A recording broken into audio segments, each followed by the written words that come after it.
MakeupByMon. I'm going to be talking about my February and March favorites. So let's get started.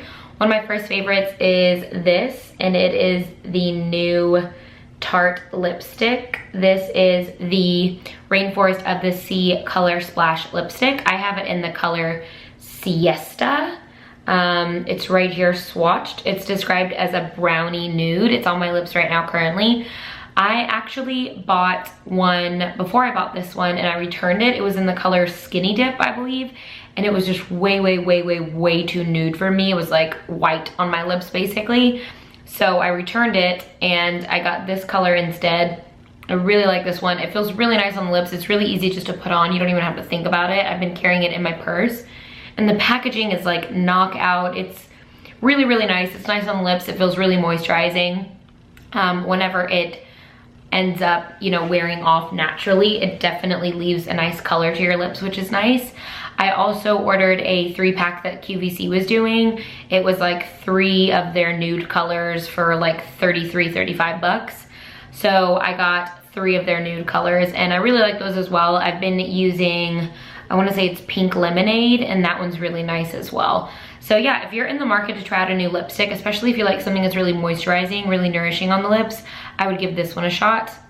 Another favorite of mine has been this Tarte, it's like a Tarte Z palette almost. And it is leopard. I got this from Sephora. So Tarte sells these on their website. I think they have a little bigger assortment on their website, but Ulta also sell these and Sephora.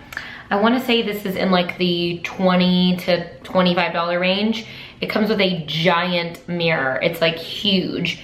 And then it just has enough space to really put whatever you like. I depotted 4 of my Anastasia highlighters in the That Glow kit. And then I have a Makeup Geek blush and then 2 Makeup Geek singles. But there's still enough room. I could probably fit in another 2 highlighters or a few more, like at least half a dozen eyeshadows, and it would fit. I just really like it. It feels really durable. It's really nice. I love the big mirror. And I think that, I think it's a good investment, especially if you have a lot of singles, or if I've just realized that my makeup takes up so much space, and anything I can do to lessen that is definitely a really great alternative. So I really like this. I would recommend it if you like to buy single shadows or like to buy singles of products. Then this is definitely worth a shot. And they have a lot of cute designs. There's like one that says Kiss and Makeup. There's like a black and a white one, I think. There's a pink one. There's a ton of different designs. And so definitely check those out if you're in the market for it. I put everything in a little baggie so I wouldn't forget it. These are the Japonesque blending sponges. So it's by the brand Japonesque. They settled at Ulta. This is the bigger of the 2. It comes in like it comes in a 2-pack. And it also comes with a brush cleanser. It was $16 or $18 at Ulta. I recently started using it. I really like it. I feel like it's just as good as the Beauty Blender, and it's cheaper. You can find it at Ulta, so it's really great that you can, you know, use those coupons and get your points and stuff, which I feel like is a little better sometimes than going to Sephora. I really like it. I feel like it gives just as good of coverage and usability as the actual Beauty Blender. And it's black, it's really easy to use, it's really squishy. This is obviously dirty and not wet, but it has a really great shape to it. It's really easy to get for underneath there. It's nice to just pat on your highlighter with. It's a really great product, so I would definitely give it a shot if you enjoy trying new blenders out, because that one's definitely pretty good. I've also loved this Neutrogena bronzer. So this is the Healthy Skin bronzer, and it's in Sunkissed.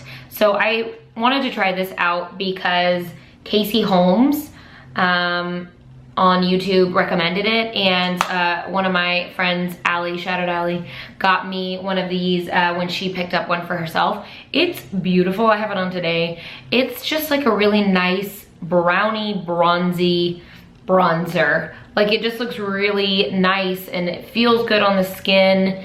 It doesn't smell bad or anything like that. And I really like it. The packaging is really simple, really easy, durable. So I really would give this a shot if you're in the market for trying out a new bronzer. I really liked it.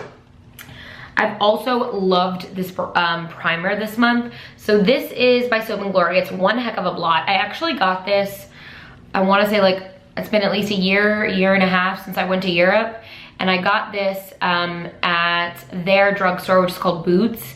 And it's because in Europe, Soap and Glory is like really big. It's one of their biggest like drugstore brands, and it hadn't yet come to America whenever I first went to Europe a year and a half ago. But now it's in Ulta. It's sold really in Target. It's sold in a lot more places, Walgreens.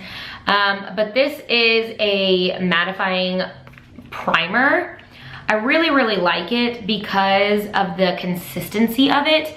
It doesn't smell bad. It's not super heavy. This is it right here. It just goes on really nicely. It does have a little bit of a silicone feel to it, but once it blends in nice. And I think that I like the fact that, like I said, there's really no smell to it, and it just dries down.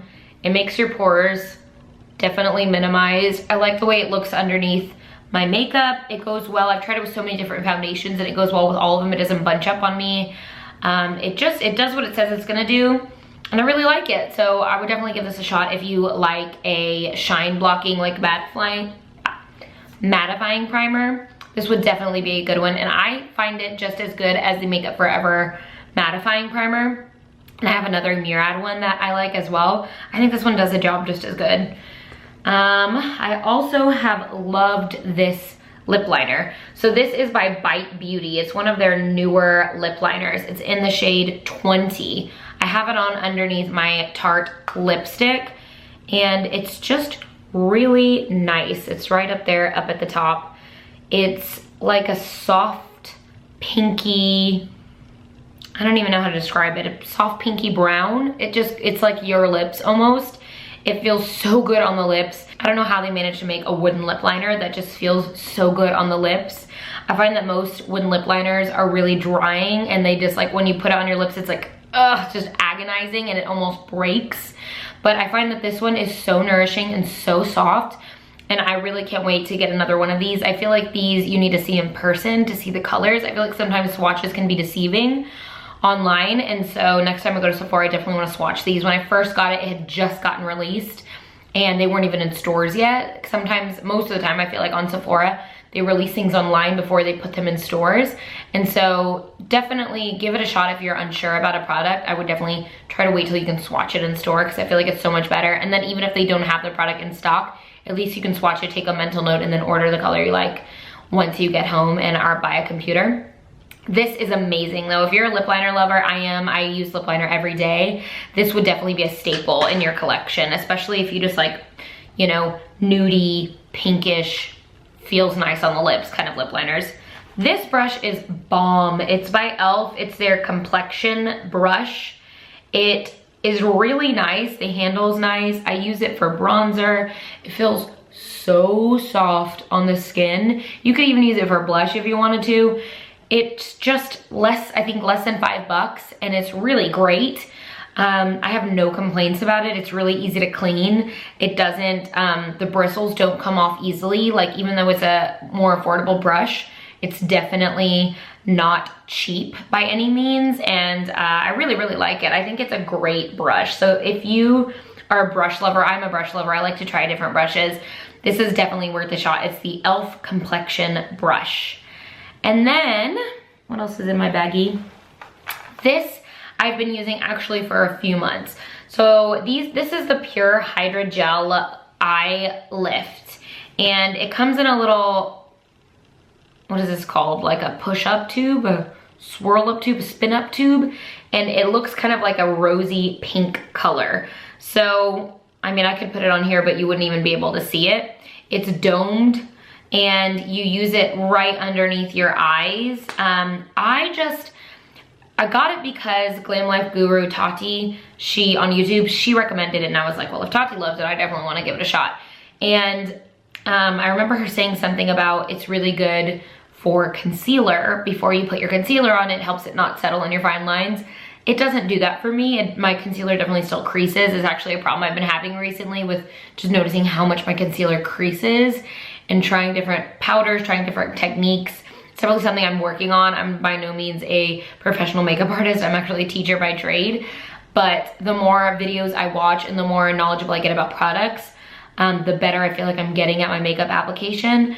I'm still creasing, so I don't think this does that, but what it does do, it's just really nice when you wake up in the morning to just put it on under your under eyes. I feel like it just gives you like a nice like shot to start the day, and it does make concealer go on a little easier. Does it make it not crease? No, definitely not, at least not for me, but it does make concealer go on smoother. It feels so good. I can only imagine how good it would feel if you put it like in the fridge and then, you know, had it on cooling, like even more cooling than it already is, but it's just naturally a cooling product.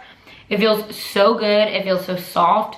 I love that when I put it on in the morning before I leave for the day, I know I'm doing something good for my eyes, like my under eye area. I'm reaching 30 and I'll be 29 in just a few months, actually just 2 months from now. And so I've really been trying to be conscious about keeping my skin the best it can look, and part of that is eye care, right? So I would definitely give this a shot. If it's definitely an extra step, it's definitely not needed at all, but if you want something to just kind of energize you in the morning, this would be great for your under eyes. And then my last thing, it's more of a recent purchase. I got it in the last few weeks, but it is the MAC Fix Plus, and this is in the coconut. So it's the Prep and Prime Fix Plus, it's the travel size. I got it at Nordstrom. So this one was a re-release actually. They came out with it, I wanna say like a year or two ago, this cucumber rose, and it was a limited edition, and they recently re-released it, and I wanted to give it a shot. Man, Fix Plus is bomb. I never knew how good Fix Plus was. I've been using it recently as a setting spray, and I just feel like it locks everything in, and I mean, I know that Fix Plus definitely has some ingredients in it that are a little, not harsher, but definitely more long lasting than some of the other setting sprays that I'm used to. But you can like instantly tell the difference when you use this. The smell is amazing. Wait, let me see if I can spray it. Oh, I had it on off, JK. It really does smell like coconut, and it smells so good. It smells like a suntan, like I think of a beach whenever I see it, whenever I smell it. It's so nice, and I wanted to give it a shot in the small size. I will definitely repurchase whenever I run out. Hopefully it's not limited edition again, but give this a shot, especially if you're a fan of MAC Fix Plus anyway. Give the coconut scent a try because it's great. My last favorite for the last month, 2 months actually, February and March, is the Pop Locket. So you're probably thinking like, what is that? You might have seen these like on phones recently. It's a little PopSocket, I think that's what the actual term is, that you put on the back of your phone, and then you can hold it, like take selfies, like, you know, blah, blah, blah. Also, it's like a little stand that you can put up and watch videos. Like I am a avid YouTuber watcher, like especially in the morning when I get ready, or when I'm taking my makeup off at night. That's when I watch my YouTube videos. And so I just prop it up. It's like a natural man-made stand, if you will. It's really good for taking photos, which I like. It's really nice if you're just holding your phone like that. Sometimes I find myself, as a teacher, I will use my phone all the time, constantly, like apps on my phone for my classroom.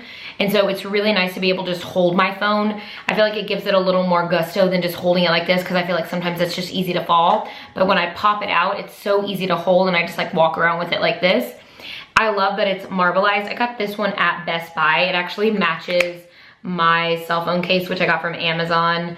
This is the iPhone 7 actually, but I really, really like it. It's really useful. It was like $6. If I can find it, I'll link it down below. You can find them on Amazon. You can find them they're readily available now. I think they're like the big new thing. In fact, one of my students was like, I have that same exact PopSocket. And I was like, oh my gosh, great. You know, I have something that my third graders have, but it's definitely super useful, and I really, really like it. But that is it for my February and March favorites. Thank you for watching. Let me know if you like what you see, and I hope to see you soon.